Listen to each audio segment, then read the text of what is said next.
बिस्मिल्लाहिर्रहमानिर्रहीम। अस्सलामु अलैकुम। एक शख्स के बारे में पता चला कि वो माँ को गालियाँ देता है।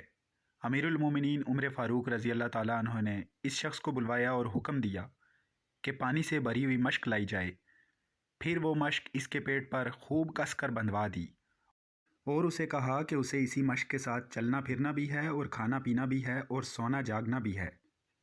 एक दिन गुजरा तो वह बंदा बिलबिलाता हुआ हाजिर हुआ कि उसको माफ़ कर दिया जाए, वह आइंदा ऐसी हरकत नहीं करेगा।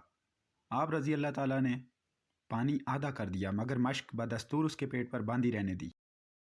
मज़ीद एक दिन के बाद वो बंदा माँ को भी सिफारशी बनाकर साथ ले आया कि उसको माफ़ कर दिया जाए और इस मश्क को हटा दिया जाए।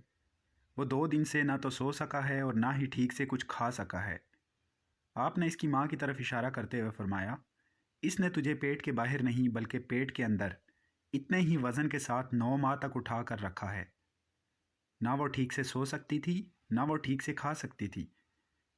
फिर तो उसे मौत की सी अजियत देकर पैदा हुआ और जब अपने पाँव पर खड़ा हुआ तो उसका शुक्र अदा करने के बजाय इसके लिए तेरे मुंह से गालियाँ निकलने लगीं। हज़रत उमर ने फरमाया कि अगर आइंदा ये शिकायत मौसूल हुई तो तुझे निशान इबरत बना दूंगा। माँ बाप को गालियाँ देना गुनाह है। किसी के माँ बाप को गालियाँ देने से मुराद अपने माँ बाप को गालियाँ देना। जो शख्स ऐसा करे बहुत ही बड़ा बदबख्त है। उम्मीद करता हूँ आज की वीडियो तमाम दोस्तों को पसंद आई होगी। मज़ीद अच्छी वीडियोज़ के लिए हमारे चैनल को सब्सक्राइब करें और बेल आइकन को प्रेस करना ना भूलें।